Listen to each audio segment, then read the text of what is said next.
자녀로 산다는 것은 별 가운데를 걸어가는 것, 속에서 진실하게 날 지키시는 그 손길을 경험하는 것.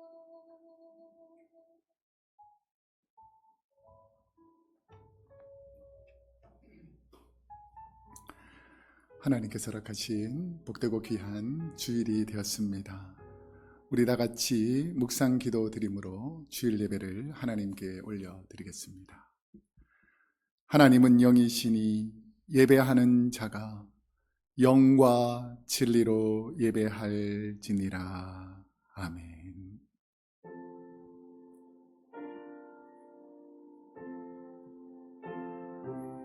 하나님 아버지, 하나님께 나와 예배드리며 하나님 우리의 몸과 마음과 뜻과 정성을 다하여 하나님께 예배드리되 하나님 우리 예배를 받아주시고 우리가 하나님께 모든 복되고 거룩한 예배 될 수 있도록 하나님 인도하여 주옵소서.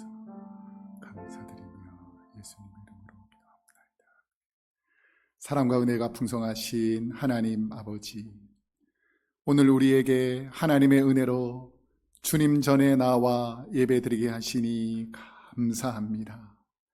세상의 모진 풍파와 죄의 유혹에서도 우리를 주님의 사랑과 긍휼로 붙잡아 주시니 감사드립니다. 예배를 통해 치유와 은혜를 경험하게 하시고 말씀을 통해 성령님이 주시는 위로와 평강을 경험하길 소망합니다. 우리의 예배를 기쁘게 받으시는 예수님의 이름으로 기도드립니다. 아멘. 다 같이 자리에서 일어나셔서 찬송가 23장을 찬송하겠습니다.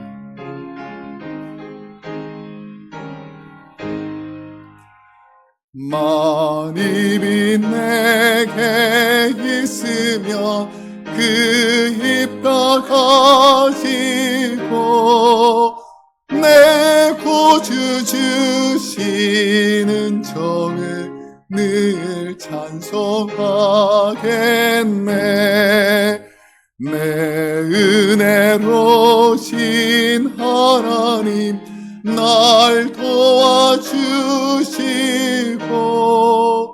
그 크신 영광 널리 펴 알게 하소서. 내 주의 귀한 이름이 날 위로하시고 이 귀의 음악 같으니 참 희락되도다.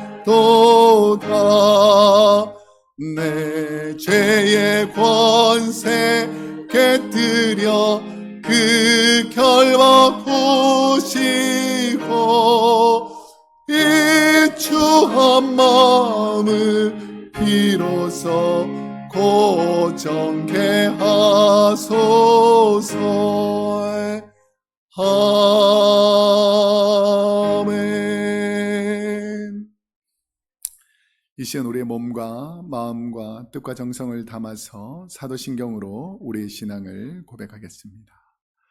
전능하사 천지를 만드신 하나님 아버지를 내가 믿사오며 그 외아들 우리 주 예수 그리스도를 믿사오니 이는 성령으로 잉태하사 동정녀 마리아에게 나시고 본디오 빌라도에게 고난을 받으사 십자가에 못 박혀 죽으시고 장사한 지 사흘 만에 죽은 자 가운데에서 다시 살아나시며 하늘에 오르사 전능하신 하나님 우편에 앉아 계시다가 저리로서 산자와 죽은 자를 심판하러 오시리라. 성령을 믿사오며 거룩한 공회와 성도가 서로 교통하는 것과 죄를 사하여 주시는 것과 몸이 다시 사는 것과 영원히 사는 것을 믿사옵나이다. 아멘. 자리에 앉으시겠습니다.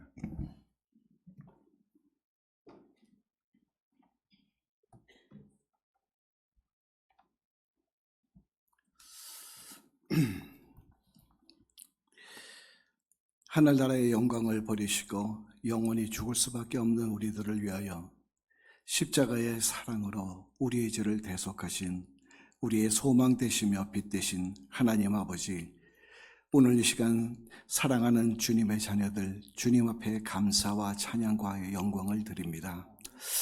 하나님 아버지, 벌써 2020년, 25년 한 해가 시작된 것도 얼마 되지 않은 것 같은데 이제 어느덧 한 해를 추수하는 감사의 계절이 다가오게 됩니다.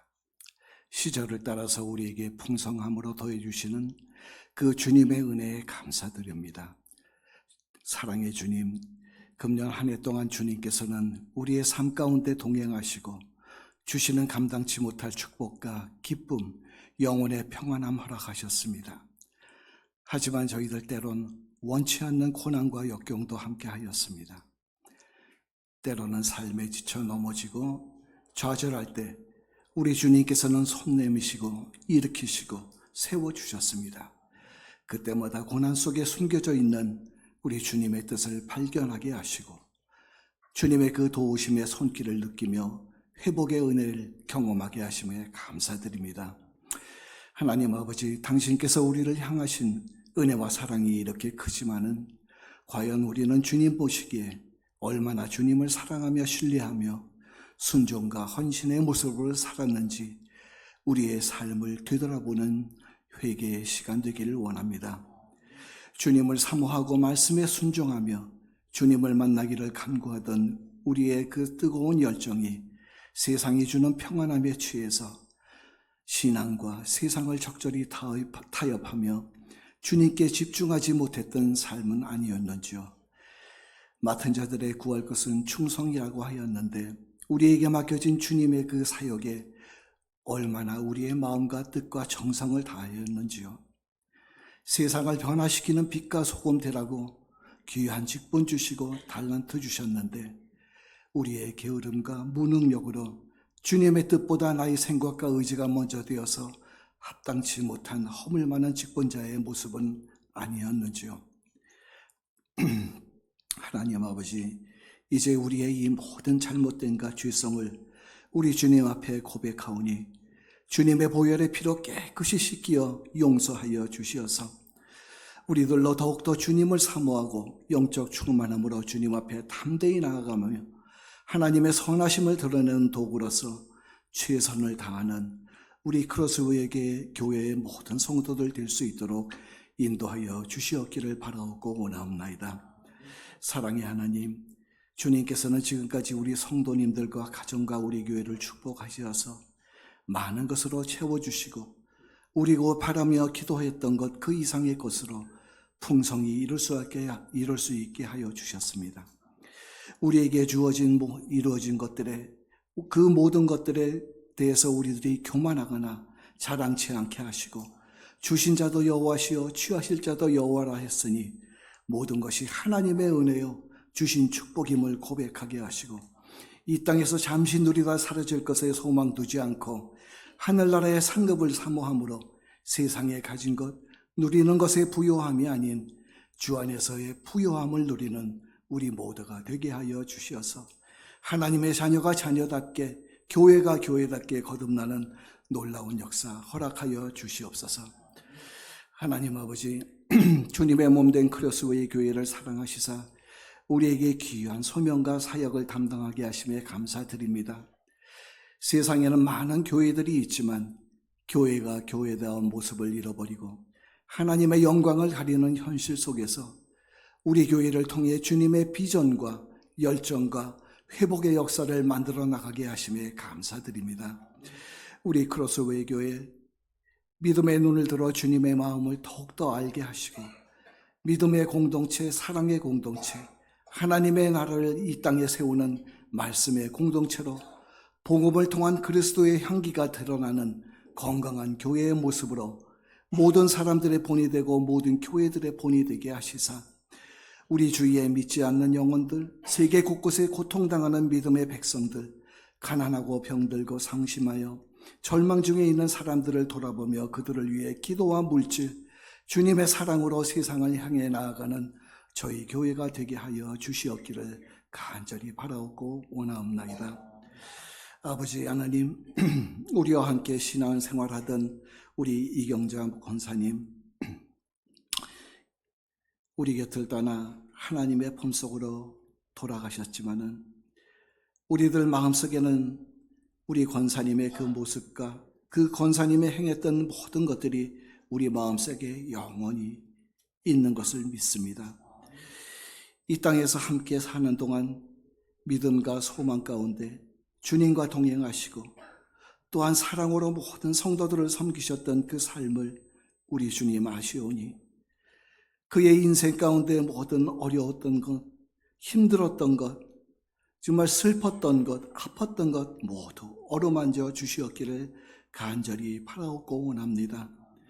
슬픈 가운데 있는 우리 모든 유가족들의 그 위에 우리 주님 주시는 그 위로와 평강이 함께 하시기를 간절히 바라며 또한 저희들에게도 우리 권사님이 행했던 그 모든 믿음의 삶을 우리가 따라가며 언젠가는 우리가 또 하나님의 나라에서 만날 수 있다는 그러한 소망 가운데 더욱더 우리의 믿음에 정진하는 우리의 모든 삶이 될 수 있도록 우리 주님 또한 함께하여 주시옵소서.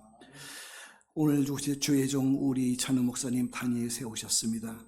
주의 종 주님의 말씀을 전하실 때 성령의 능력으로 덧입혀 주시어서 주신 말씀 담대히 선포하게 하시고 연약한 자에게 능력을, 상처받은 심령의 위로를, 구원의 확신이 없는 이에게 구원의 확신을 깨닫게 하는 능력의 말씀 전할 수 있게 하여 주옵시고 목회 현장에서 더욱더 영육간에 건강하게 하셔서 맡은 사명 능히 감당하는 귀한 목자 될 수 있도록 함께하여 주시옵소서.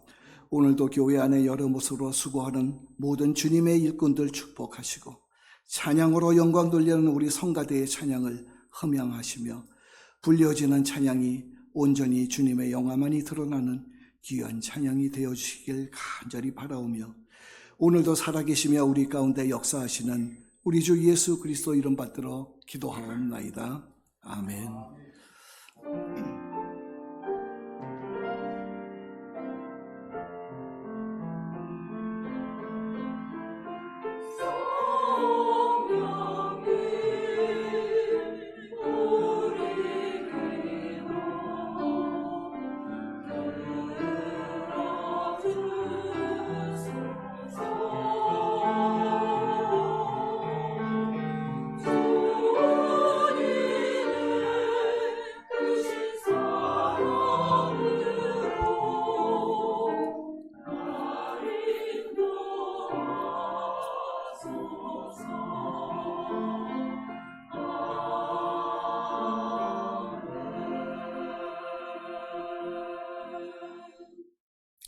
이 시간 봉헌 시간입니다. 다 같이 자리에서 일어나셔서 준비하신 예물 드리면서 봉헌송 하나님께 올려드리겠습니다.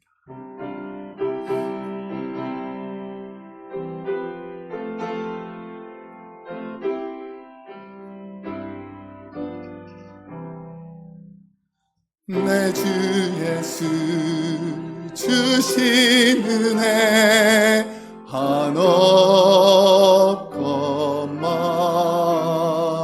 내 주 앞에 이 작은 것 다 드리니 주 예수 연애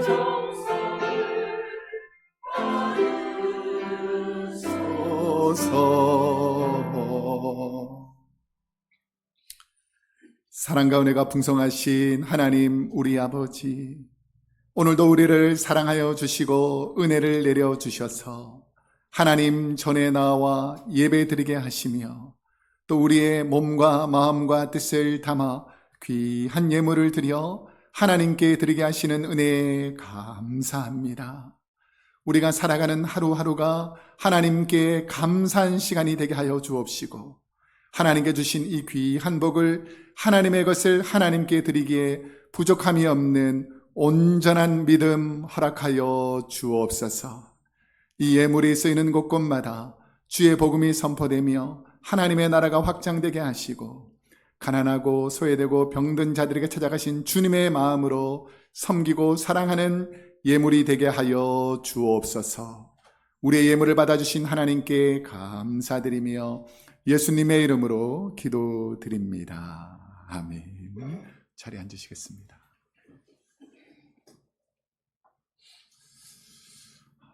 교회 소식을 알려드리겠습니다. 주보와 스크린을 참조해 주시면 감사하겠습니다. 오늘은 좀 광고가 많기 때문에 조금 양해하시고 들어주시면 좋겠습니다. 오늘 오후 1시에서 2시 사이에 정기 목장 모임이 정해진 곳에 있습니다. 우리 목장 모임에 우리 목자들이 잘 인바이트 하셔서 목장 모임을 자꾸 해야 목장 식구들과 유대관계가 생깁니다. 여러분들 우리 목자들의 그 기도를 들으시고 목장 식구들 꼭 참석해 주시면 좋겠습니다. 2번이 이제 중요한데요. 전반기에 했던 성경 통독을 이어서 이제 후반기 다음 주부터 성경 통독을 합니다. 1시부터 2시 사이에. 물론 혼자서 성경을 읽으셔도 되는데요. 성경을 함께 읽다 보면 여러 가지 스토리가 많기 때문에 함께 이해할 수 있고 또 우리가 묻고 또 대답하고 성경을 함께 읽어가다 보면은 성경을 차근차근 이해하는 계기가 됩니다. 그래서 우리 사도행전, 신약에서는 사복음서가 제일 중요하고 그 다음에 이제 역사서라고 할 수 있는 사도들의 행적, 그 예수님의 사도 행적들이 쭉 기록되어 있기 때문에 사도 행전을 통독하는 것이니까 또 꼭 오셔서 함께 동참해 주시면 감사하겠습니다. 3번에 보시면 가을 특별 새벽 기도회가 9월 23일부터 9월 27일에 있을 예정입니다. 우리 성도님들께서 함께 기도로 우리 가을, 봄에 3월 달에 우리 특별 새벽 기도를 하고요. 이제 가을에 9월에 이제 후반기를 시작하면서 특별 새벽 기도를 하는데 우리 목장별로 이렇게 특순 순서를 했습니다. 봄에는 우리가 직분자들별로 했는데 이제 후반기에는 우리 목장별로 특송을 하겠습니다. 우리 목장 이름을 이렇게 보시고 화요일, 수요일, 목요일, 금요일, 토요일 이렇게 소망회까지 함께 특순을 오늘 목장 모임 하거나 목장 모임 후에도 선정해서 우리 목장별로 함께 준비해서 함께 오시면 감사하겠습니다. 4번에 보시면 우리 교회에서 매월 마지막 주 수요일에 우리 지역에 있는 홈레스들을 위해서 이웃사랑부에서 음식을 만들어 가지고 이렇게 전달합니다. 하나님 은혜로 우리 많은 성도님들이 동참해 주셔가지고 지금까지 잘 진행되고 있는데 혹시나 참여하고 싶으신 분들은 교회에 한 10시 30분까지 오셔서 함께 음식을 만들면 한 11시 반쯤에 그 교회에 가서 홈리스 사역을 도우니까 여러분들 함께 동참해 주시면 감사하겠습니다. 5번 그 금요 찬양 기도회가 9월 26일 금요일에 있고요. 이제 6번이 중요한데요. 소망의 모임이 있는데 이번에는 또 셋째 주 하지 않고 이 넷째 주 하는 이유가 우리 교회는 소망에서 아주 큰 이렇게 좋은 일이 있습니다. 뭐냐면 90세가 되면 빅 셀레브레이션 해줍니다. 그래가지고 90세 생신 받으신 분들이 함께 즐거워하고 우리가 100세 생신도 했었는데 이번에는 또 90세 생신 축하하는 시간이니까 우리 시간 되시는 분들 많이 오셔서 함께 동참해 주시면 감사하겠습니다.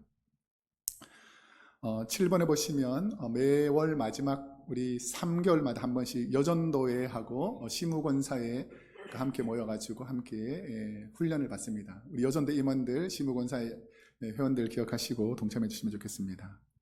오늘은 쉐카이나 목장에서 점심을 친교를 준비하겠습니다. 우리 젊은 목장이다 보니까 음식을 충분히 준비할 수 없어서 간단하게 이렇게 준비하셨는데 오셔서 함께 동참해 주시면 감사하겠습니다. 우리 장로님 기도하셨지만 안타까운 소식을 전해드리겠습니다. 이경자 권사님께서 지난 9월 10일 수요일에 하나님의 부르심을 받으셨습니다.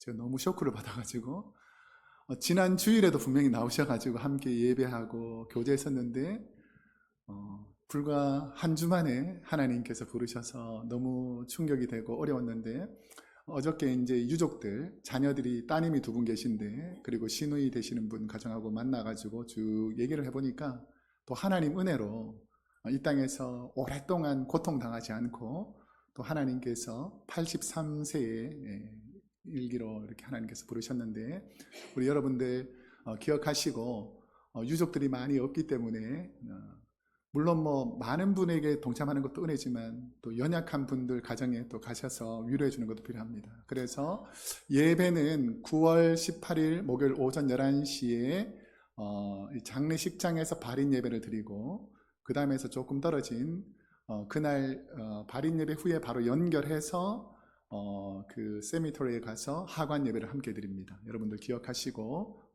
동참해 주시면 좋겠습니다.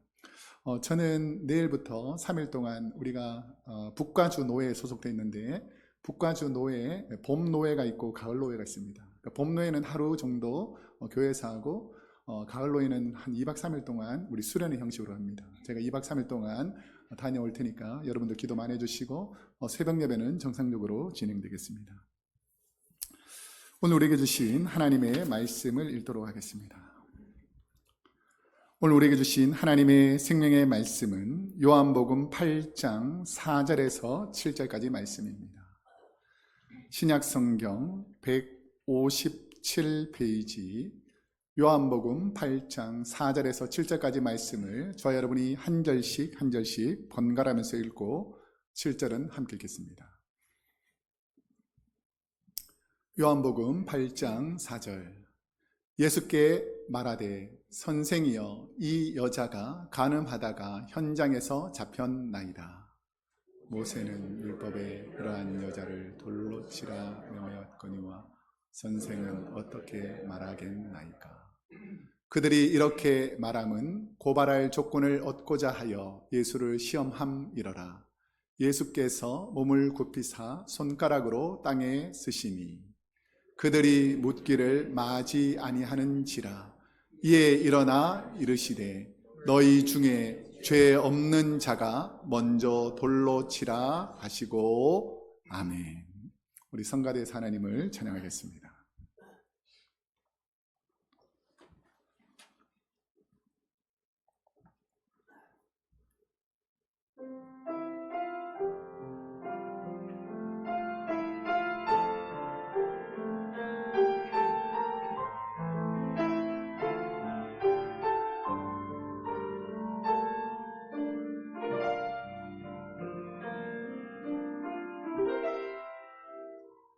자비로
하나님께 감사의 말씀 올려드리겠습니다. 감사합니다. 주의 음성이 들리시기를 소망합니다. 우리 찬양했던 것처럼 하나님께서 오늘 우리에게 말씀해 주실 때에 주의 음성이 들리면 위로와 복과 평강이 임하게 되어 있습니다. 우리가 이제 시간이 좀 흐르면서 살다 보면 기쁠 때도 있고 슬플 때도 있고 감사할 때도 있고 때로는 힘들 때도 있지만 이 모든 과정이 하나님께서 우리를 인도해 주시기 때문에 우리의 삶 자체가 하나님의 은혜인 줄로 믿습니다. 우리 옆 사람에게 한번 이렇게 인사했으면 좋겠습니다. 모든 것이 하나님의 은혜입니다. 한번 할까요? 모든 것이 하나님의 은혜입니다. 우리가 살아가는 그 하루하루가 하나님의 은혜라는 것이죠.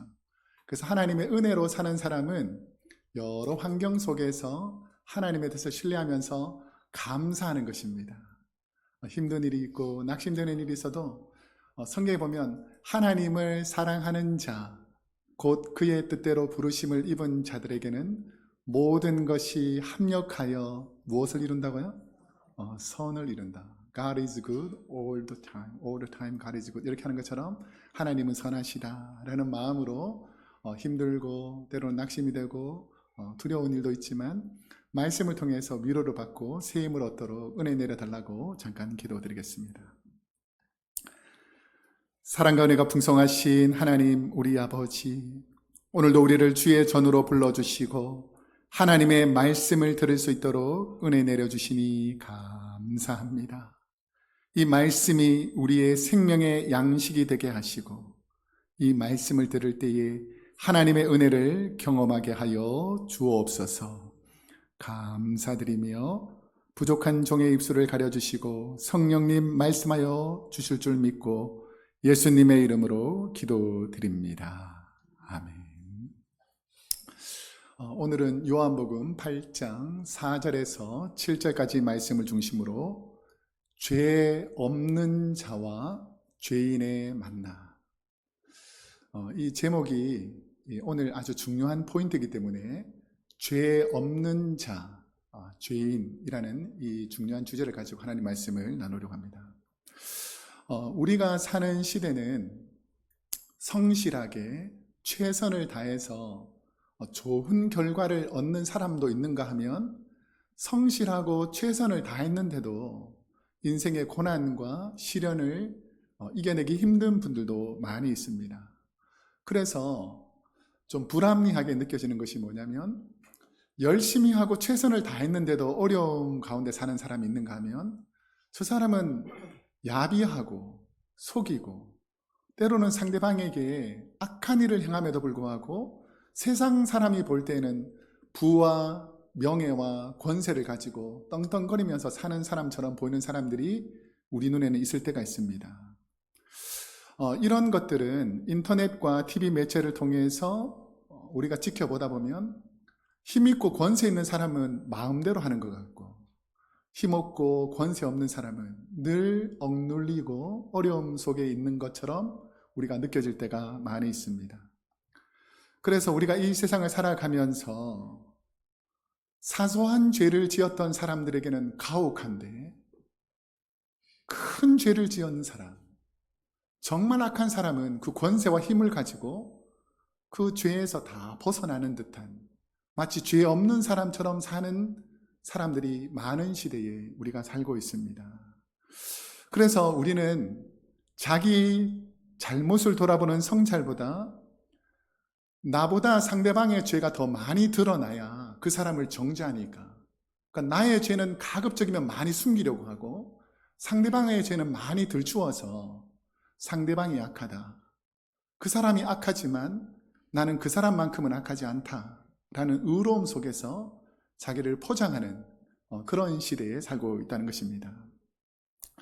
예수님 당시에도 율법을 지키는 많은 사람들이 평범한 사람들, 연약한 사람들에게 너희는 죄인이다, 너는 정말 심각한 죄를 지었다, 그러니까 너희가 하나님께 와서 예배를 드리고 예물을 드려야 너희 죄가 용서받을 수 있다라는 거짓을 계속해서 퍼뜨려 나가니까 이 무지하고 하나님 말씀을 잘 모르는 많은 사람들이 내 죄를 용서받기 위해서 과다한 헌금을 내고 과다한 재물을 내어도 그 누구 하나 그것이 잘못되었다라고 말하지 못하던 그런 종교적인 힘을 가진 사람과 그 당시에 정치력을 가졌던 사람들이 많은 연약한 사람들을 힘들게 하던 시대에 살고 있었습니다. 그런 시기에 등장하신 분이 바로 예수 그리스도이십니다. 예수님께서 갈릴리 사역에서 갈릴리에 소외되고 어려운 사람들에게 복음을 전하시면서 연약한 자들에게 많은 위로와 평강을 주시던 주님께서 이제 초막절이라는 큰 절기가 되어서 예루살렘에 오르시게 됩니다. 예수님께서 예루살렘에 오르셔서 제일 먼저 가신 곳은 하나님의 성전이고 하나님의 성전에 모인 많은 사람들, 전 지역에 모였던 사람들에게 하나님의 나라는 이런 것입니다. 하나님은 이런 삶을 기뻐하십니다라고 해서 복음을 전하는데 많은 사람들이 예수님께 모여서 복음을 듣게 되는 것이죠.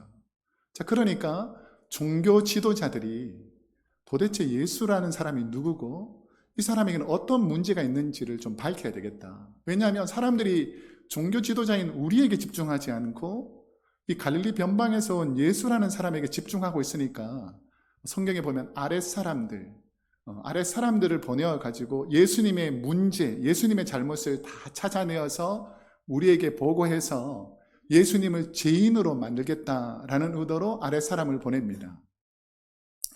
근데 아랫사람들이 가서 예수님의 말씀을 들어보니까 자신들이 볼 때에는 특별한 죄를 찾지 못하겠는 것입니다.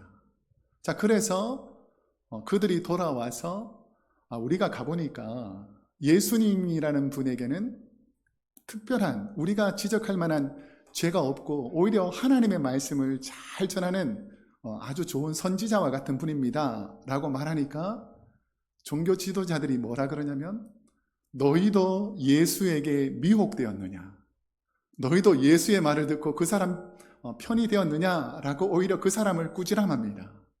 그러면서 세운 두 번째 계획이 뭐냐면 그 당시에 하나님의 말씀을 가장 잘 알고 있다는 율법주의자들, 그리고 로마와 편승해서 이스라엘 백성들을 이 예배라는 죄사함이라는 도구로 이스라엘 백성들을 통치하던 사두개인, 이 바리새인과 사두개인 사람들에게 부탁을 해가지고 법적으로, 그러니까 유대인의 율법을 통해서라든지 아니면 로마의 법을 통해서든지 예수를 죄인으로 만들어서 이 사람을 죽일 만한 죄목을 만들어 오라는 것이죠.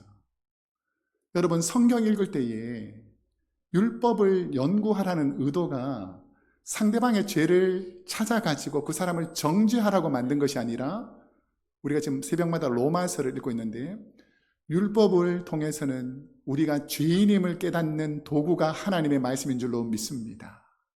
근데 많은 사람들이 이 하나님의 말씀을 가지고 상대방을 정죄하는 이 도구로 사용했다는 것이죠. 그러니까 이 바리새인들이 하나님 말씀을 통해서 하나님의 뜻을 전해야 되는데 하나님의 뜻을 전하는 것이 아니라 예수님 한 사람을 죄인으로 만들기 위해서 율법을 찾기 시작하는 것이죠.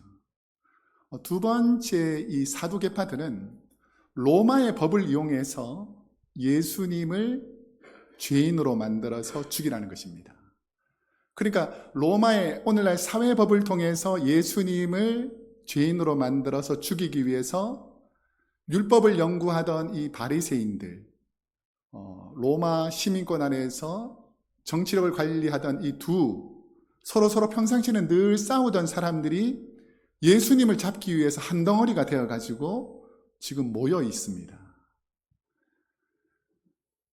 신앙생활을 어느 정도 하신 분들은 오늘 말씀에 대해서 많이 들었을 것입니다. 오늘은 특별히 본문의 말씀 중에서 죄 없는 자와 죄인의 만남이라는 관점에서 오늘 내게 주시는 하나님의 말씀, 죄 없는 자가 누구이고 죄인은 누구인가? 라는 관점에서 하나님 말씀을 묵상해 보겠습니다. 서기관들과 바리새인들이 예수님을 죄인으로 만들기 위해 어떤 계획을 세우게 되는가? 자, 우리 4절과 5절 말씀을 그러면 함께 읽어보겠습니다. 시작. 예수께 말하되 선생이여, 이 여자가 간음하다가 현장에서 잡혔나이다. 모세는 율법에 이러한 여자를 돌로 치라 명하였거니와 선생은 어떻게 말하겠나이까. 바리새인의 물음은, 서기관들의 물음은 율법의 엄정함과 복음의 사랑과 용서 사이에 긴장을 주는 물음입니다. 그러니까 이 물음을 쉽게 답하기가 쉽지 않다는 것이죠.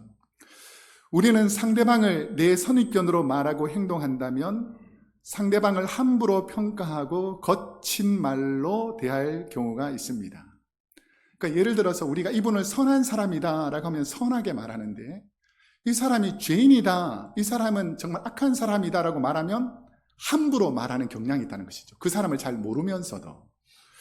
바리새인들의 입을 통해 거론된 이 여인의 호칭은, 우리 다시 한번 본문을 보여주시면, 이 여자가, 이런 한 여자, 이렇게 한국말로는 좀 순화해서 번역을 했습니다.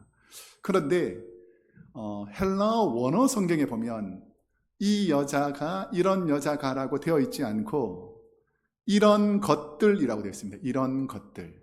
선생이여, 이런 것들, 가늠하다가 현장에서 잡혔나이다. 모세율법에 이런 것들을 돌로 치라. 그러니까 여성이라고도 말하지 않고 이런 것들이라고, 바리새인과 사두개인들의 입장에서는 이 여인을 이런 것들이라고 해석합니다. 그럼 이런 것들은 어떤 해석이냐면, 레위기 11장에 보면 부정한 짐승과 부정한 생물에 대해서 쭉 기록하는데, 부정한 짐승처럼 돼지나 하나님께서 부정하니까 가까이 하지 말아라, 먹지 말아라고 했던 이 부정한 짐승처럼 사용할 때 사용하는 단어가 이 단어입니다. 이런 것들. 그러니까 이들 눈에는 이 여인을 바라보는 시각이 뭐냐면 이런 짐승 같은 여인이라는 뜻입니다. 자, 그러니까 이 여인이 세상 가운데에서 하루아침에 짐승과 같은 존재로 누군가가 혐오하고 미워하고 악하다고 지적하는 존재로 변질되어 버린 것이죠. 요즘 편협한 오해로 증오하는 사람들이 많습니다. 나랑 특별히 가까이 있는 사람이 아닌데도 불구하고 누군가가 증오의 대상이다 라고 하면 그 사람을 증오하면서 심지어 그 마음에 사탄 마귀가 역사해서 죽여야 되겠다, 오늘 바리새인과 사두개인처럼 죽여야 되겠다라고 하는 증오 범죄들이 많습니다. 우리가 잘 아시겠지만 지난 수요일인 9월 10일 미국에는 충격적인 총격 사건이 있었습니다. 31세 젊은 청년 찰리 커크가 유타밸리 대학교 야외 토론장에서 많은 청중과 문답하던 중에 갑자기 총격으로 사망한 끔찍한 일이 벌어졌습니다. 이분은 결혼해서 사랑하는 아내도 있고 사랑하는 두 자녀도 있습니다. 근데 하루아침에 누군가가 이 사람을 혐오해서 총을 쏘아서 죽여버린 것이죠. 스크린 채워주시고요. 우리가 사는 이 시대에도 이게 너그러움과 관용이 아니라 한쪽으로 너무 치우쳐 있는 것, 좋으면 너무 좋고 싫으면 너무 싫은 것, 이게 바로 극우와 극좌라 그럽니다. 그러니까 적당하게 밸런스를 맞추는 것이 아니라 너무 한쪽으로 몰려가지고 내 마음이, 그러면 나와 반대편에 있는 사람들은 너무 강력하게 비판하고 원망하고 정죄하고 심지어 그들을 죽여야 된다라는 생각까지 그 마음에 생기게 한다는 것입니다. 성경에 보면 이러한 현상을 사랑과 용서, 포용으로 이해하기보다는 다수가 모여서, 많은 사람들이 모여서 상대방을 적으로 인식하게 만들고 죄인으로 몰아서 죽이려는 마귀의 계획들이 우리 인간 사회에도 많이 들어와 있다는 것을 오늘 본문의 스토리를 통해서 우리에게 말씀하고 있는 것입니다. 왜 이런 일이 생기는지를 깊이 묵상해 보면, 죄를 지은 사람을 많은 사람이 죄인으로 몰아 상대를 죽이면서 죄인을 판단하고 죽이는 자신을 죄인을 처벌하는 죄 없는 의로운 사람으로 착각하게 만들기 때문입니다.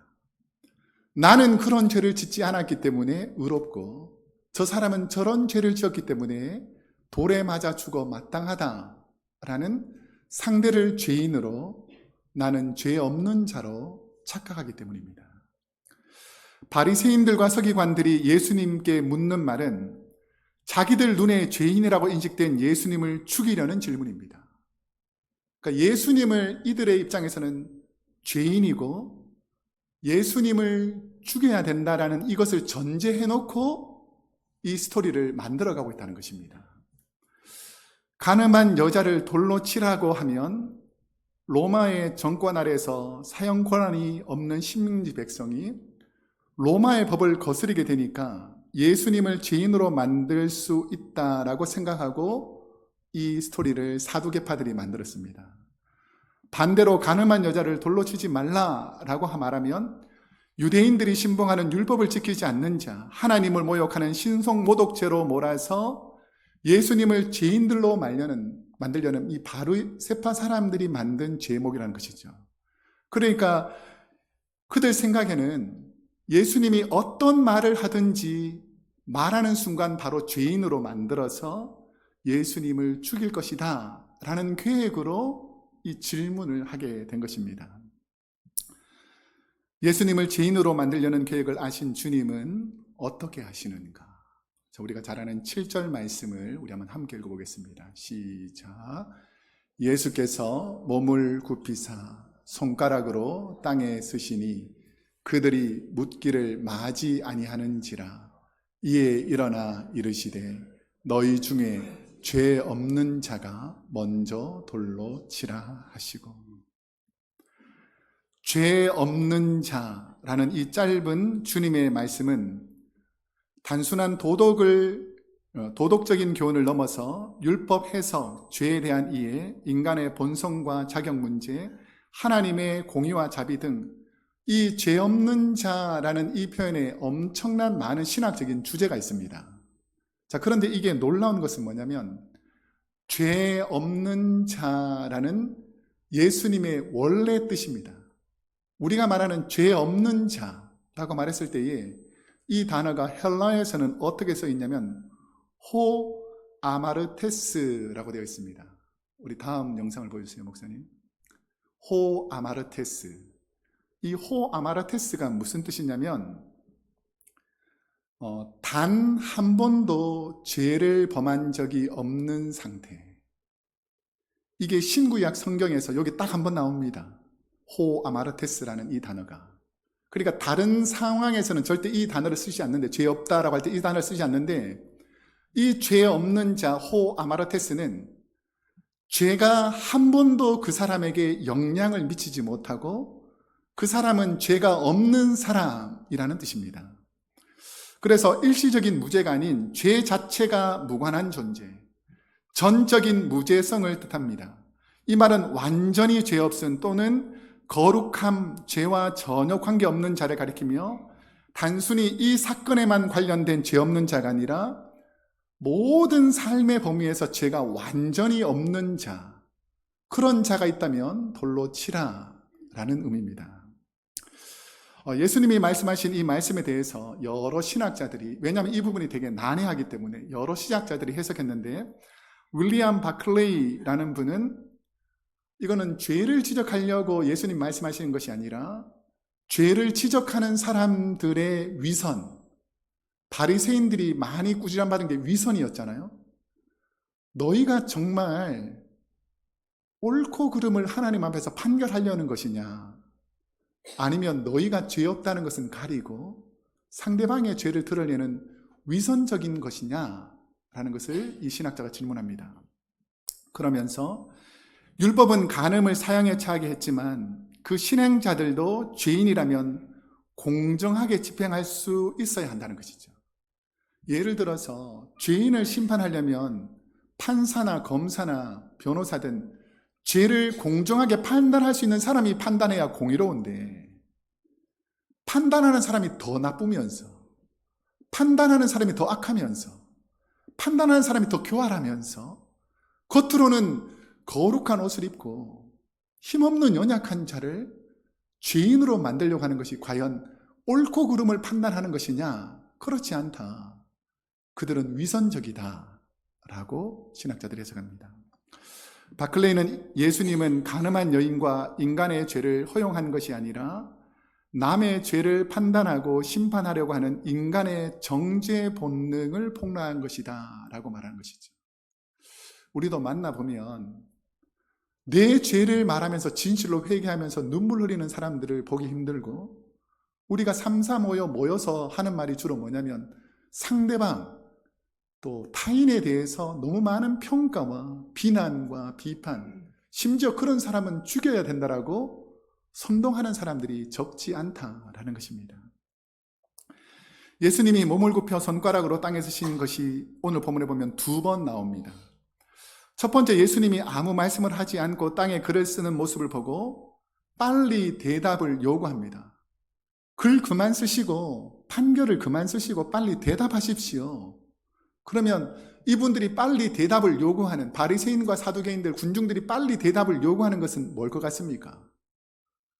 돌로 쳐서 죽여라, 아니면 죽이지 말고 살려줘라, 어느 말을 하든지 우리는 예수님을 바로 죄인으로 몰아가지고 예수님을 죽이려고 하는 그런 음모가 있는데, 예수님이 시간이 끄니까 본인들이 급한 거예요.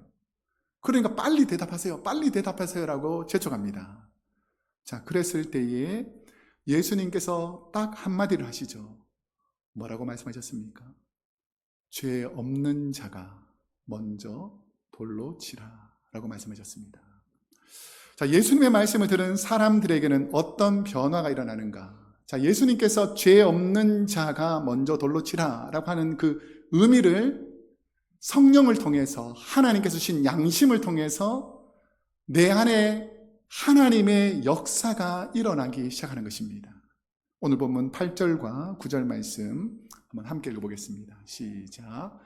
다시 몸을 굽혀 손가락으로 땅에 쓰시니 그들이 이 말씀을 듣고 양심의 가책을 느껴 어른으로 시작하여 젊은이까지 하나씩 나가고 오직 예수와 그 가운데 섰는 여자만 남았더라.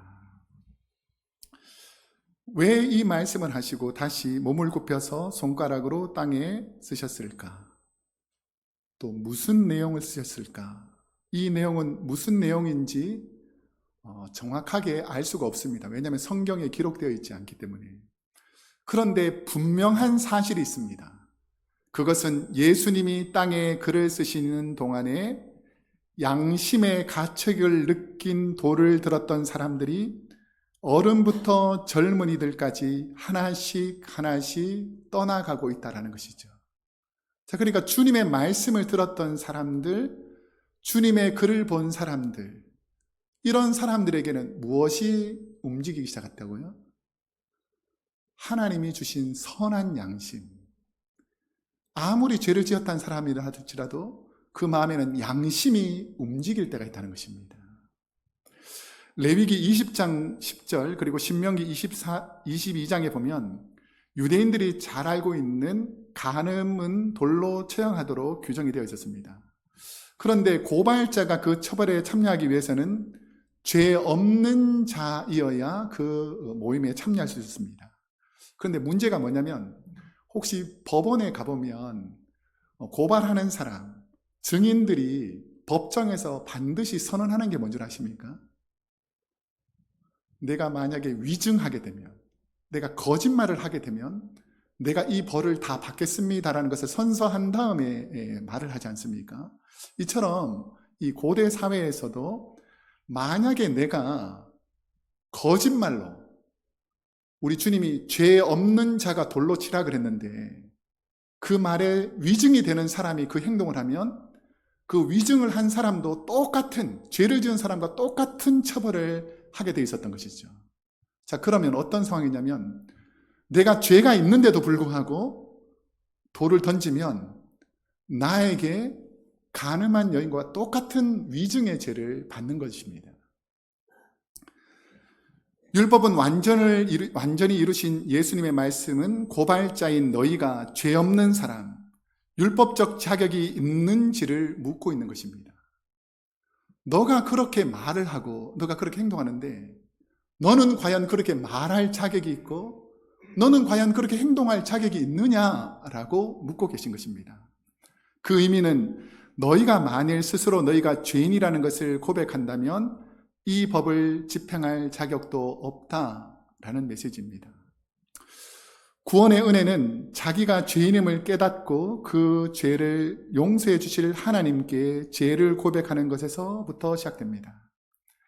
자신들이 죄인임을 깨닫자 주님을 오해했던 사람들, 거짓과 왜곡으로 화를 내고 분노를 가졌던 사람들이 그 여인을 바라보면서 흥분했었는데 주님이 하신 그 한 말씀 때문에 스스로를 돌아보는, 자기를 돌아보는, 나는 과연 죄 없는 사람인가, 나는 죄인인가를 다시 하나님께서 돌아보게 하셨다는 것이죠. 오늘 이 자리에 모인 우리 사랑하는 성도님들, 나는 죄 없는 사람인지 아니면 나는 죄인인지를 다시 한번 돌아보셔야 한다는 것이죠. 왜 주님이 크게 말씀하시지 않으시고 종이에 분명하게 써서 기록으로 남기지 않으시고 바람이 불고 시간이 지나면 사라질 땅 위에 이 글을 썼을까를 묵상해 보았습니다. 만약에 이 사람을 정말 정죄하려면, 이 사람의 죄를 끝까지 책임지려면 뭔가 기록을 정확하게 남겨야 되는데 그냥 땅에다가 이 글을 쓰고 있는 이유가 무엇일까? 깊이 묵상해 보니까 주님의 용서는 다시 기억하지 않는 땅 위에 쓴 글과 같다라고 들려왔습니다. 근데 그 여인에게는 땅에 쓰여진 글씨가 내 마음속에 깊이 새겨진 줄로 믿습니다. 우리도 그냥 주님이 땅에 쓰셔서 과거의 죄가 다 지나갔다고 생각하는 것이 아니라 우리 마음속에 내가 지었던 죄악들을 깊이 새겨놓기를 소망합니다. 신학자 칼 바르트와 오스만 쿨만 같은 신학자들은 죄 없는 자, 그러면 죄 없는 자는 누구인가? 라는 말에서 오직 예수님밖에 없다는 것입니다. 죄 없는 분은 오직 예수님밖에 없는 줄로 믿습니다. 죄 없는 분 예수님, 하나님만이 죄인을 판결할 수 있는 것이지, 죄인인 우리가 나보다 좀 더 많이 죄를 지은 사람들이라고 생각해서 함부로 판단하는, 내가 스스로 죄 없는 자라고 착각하지 말라라는 의미입니다. 예수님은 율법의 권위를 무시하지 않으시지만 자신이 그 율법의 궁극적인 심판자로서의 권위를 가지신 분이다 라고 많은 사람들에게 보여주신 것입니다. 또한 이 말씀은 예수님의 자비와 하나님의 은혜가 죄보다 크다는 복음의 중심을 보여주십니다. 우리는 죄인을 정죄하지만 우리 하나님은 어떤 죄를 지었더라도 하나님 앞에 회개하는 자들에게는, 진실로 회개하는 자들에게는 하나님께서 그 죄를 용서해 주시고 치유하시고 회복시켜 주시는 줄로 믿습니다. 그래서 칼 바르트는 이 장면에서 율법에 비추어 죄를 지은 인간을 죽일 수밖에 없었지만, 율법을 비추어서 사람을 바라보면 다 죽을 수밖에 없는 죄인이지만 예수님의 말씀, 복음은 죄인인 나를 살린다라는 것이죠. 여러분, 예수님이 내게 오셔야 우리가 살아나는 줄로 믿습니다. 예수님은 죄인으로 대표되는 가늠하다 잡힌 여인에게 무슨 말씀을 하시는가? 이제 마지막 부분인데요. 11절 말씀을 함께 읽어보겠습니다. 시작. 대답하여 주여 없나이다. 예수께서 이르시되 나도 너를 정죄하지 아니하노니 가서 다시는 죄를 범하지 말라 하시니라. 죄를 묻지 않겠다.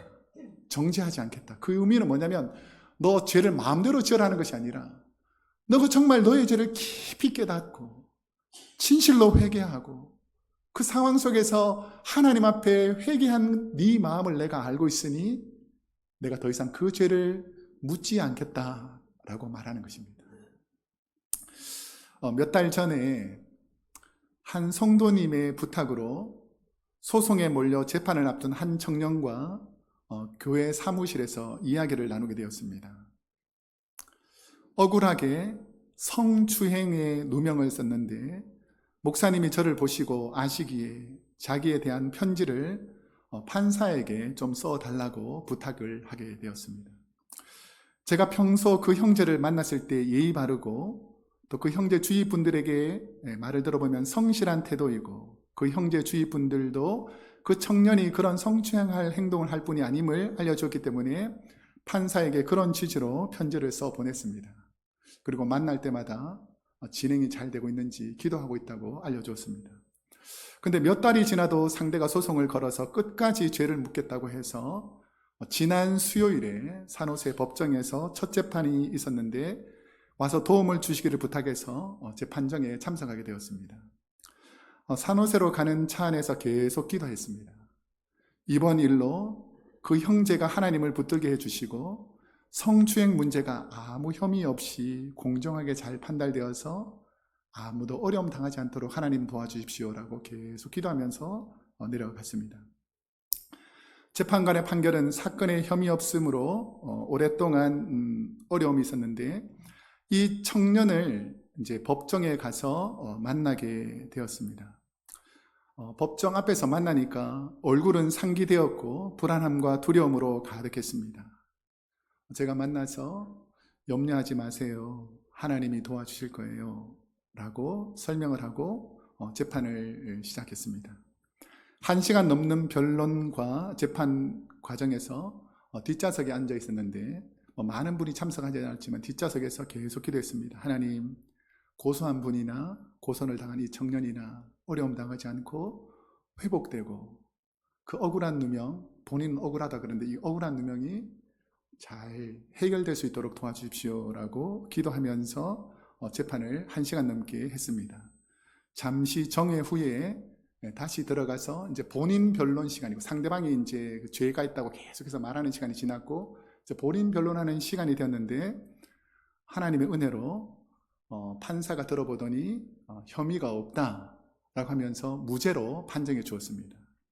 그러니까 그 형제가 그 배우자와 얼싸안고 눈물을 흘리는 모습을 보면서 주일 설교를 준비하고 있었기 때문에 이 청년의 눈물에서 현장에서 가늠하다 잡혀와 죽을 줄 알았다가 주님의 도움으로 살아난 이 여인의 눈물을 보게 되었습니다. 우리 중에서 죄에서 자유로운 분은 아무도 없을 것입니다. 그런데 우리가 우리 죄의 결과로 주위 사람들의 판단과 공격적인 말과 행위를 통해서 죽을 위기에 있을 때 나는 분명히 죄가 없다고 생각하는데 누군가가 나를 고소해서 죽을 위기가 있을 때에 예수님이 그곳에 오시면 죄에서 벗어나는 줄로 믿습니다. 우리가 얼마나 많은 위험한 상황을 만날 수 있습니까? 그런데 예수님이 그곳에 계시면, 예수님이 나와 함께 계시면 내가 비록 과거에 수없는 죄, 간음하는 여인처럼 정말 넘어서기 힘든 죄의 결과를 맞을 수 있는 상황에서도 주님이 오시면 그 죄에서 은혜로 용서받는 줄로 믿습니다. 예수님은 저와 여러분이 죄를 회개하고 주님께 돌아오시기를 원합니다. 눈물로 회개하는 여인에게 나도 너를 정죄하지 아니하노라, 죄에 갇혀 살던 여인에게 새로운 길을, 새로운 삶을 살도록 나도 너의 죄를 정죄하지 아니하노라 라고 말씀해 주신 것이죠. 이제 말씀을 맺겠습니다. 죄 없는 자이신 예수님이 죄인인 나를 만져주셔서 나를 정죄하던 주의 모든 죄인이 죄를 짓지 않도록 하나님께서 그 죄에서 벗어나게 해주셨던 것처럼 주님과 만남으로 우리는 서로의 죄를 드러내고 정죄하는 사람이 아니라 주님의 은혜로 용서받은 것을 감사할 수 있기를 소망합니다. 우리는 매일 성경 읽고 기도하며 내가 죄인임을 깨닫고 주님의 보혈로 의롭게 된 것을 기억해야 됩니다. 나는 절대로 의롭지 않았는데 예수의 보혈로 내가 의롭다고 칭해졌다면, 인침을 받아서 하나님의 자녀가 되었다면 그 은혜에 감사하는 우리 모든 성도님들 되시기를 주님의 이름으로 축복합니다. 기도하겠습니다.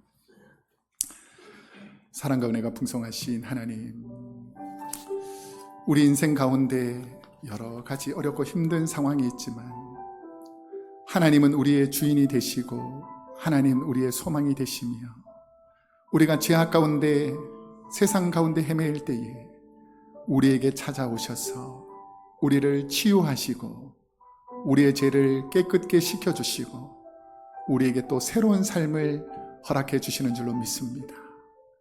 우리가 이 땅을 살아가면서 스스로를 돌아보며 나의 죄를 용서해 주신 그 하나님께 감사하게 하시고 우리 주위의 죄악 가운데 세상의 길로 가는 많은 영혼들을 위해서 기도하신 주님의 기도가 오늘 우리에게 있게 하여 주옵소서.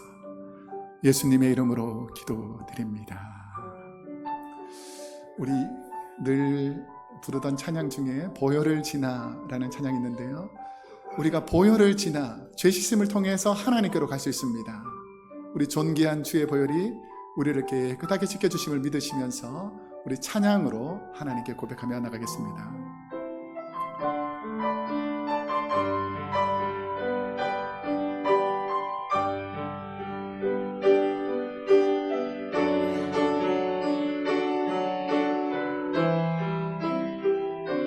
보혈을 지나 보혈을 지나 하나님 품으로 보혈을 지나 아버지 품으로 보혈을 지나 하나님 품으로 한 걸음씩 우리 다시 한번 처음부터 보혈을 지나 하나님 품으로 보혈을 지나 하나님 품으로 보혈을 지나 아버지 품으로 보혈을 지나 하나님 품으로 한 걸음씩 나가네. 존귀한 주 보혈이 존귀한 주 보혈이 내 영을 새롭게 하시네. 존귀한 주 보혈이 내 영을 존귀한 주 보혈이 내 영을 새롭게 하네. 존귀한 주 보혈이 내 영을 새롭게 하시네. 존귀한 주 보혈이 내 영을 새롭게 하네. 주의 보혈 우리를 깨끗이 씻겨주신 줄로 믿습니다. 우리 박수 치면서 우리 예수 십자가에 흘린 보혈로 우리 찬양한 다음에 축도로 예배를 마치겠습니다. 우리 예수의 보혈로 깨끗이 씻음을 믿고 우리 주님을 찬양하겠습니다. 예수 십자가에 흘린 피로써 그대는 씻기어 있는가. 더러운 죄 이게 하는 능력을 그대는 참으지. 예수의 보혈로 예수의 보혈로 그대는 씻기어 있는가. 마음속에 여러 가지 죄악이 깨끗이 씻기어 주 예수와 밤낮으로 주 예수와 밤낮으로 늘 함께 그대는 행동을 아무 때나 어디서나 그대는 십자가 붙들고 있는가. 예수의 보혈로 그대는 씻기어 있는가. 할렐루야. 마음속에 여러 가지 죄악을 깨끗이 씻기어 주님 예수 다시 올 때 그대는 주님 예수 다시 올 때 그대는 영접할 예복이 있는가. 그대 몸은 거룩한 곳 천국에 들어 들어갈 준비가 됐는 예수의 보혈로, 예수의 보혈로 그대는 씻기어 있는가. 마음속에 여러 가지 죄악이 깨끗이, 우리 다 같이 일어나셔서 사절하겠습니다. 모든 죄에 더러워진 예복을 주 앞에 지금 다 벗어서 샘물같이 솟아나는 보혈로 눈도 다 더이게 씻으라. 아멘. 예수의 보혈로 그대는 씻기어 있는가. 마음속에 여러 가지 죄악이 깨끗이 씻기어 있는가. 아멘. 기도하겠습니다. 사랑과 은혜가 풍성하신 하나님 우리 아버지, 우리 그로스웨이 교회 성도님들이 오늘도 회개하는 마음으로, 겸손한 마음으로 또 한 주간 세상으로 나아갑니다. 나 같은 죄인을 용서하신 주님의 사랑에 감사하며 내 주위에 죄로 고통하는 분들을 용서하는 한 주간 되게 하여 주옵소서.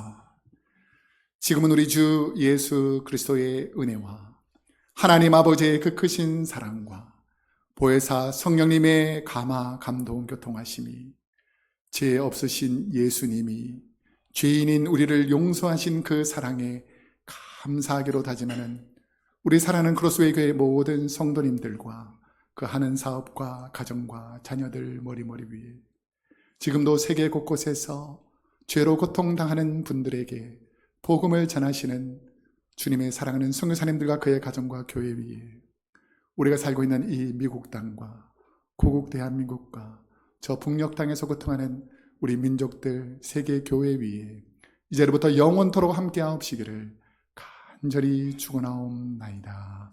아멘.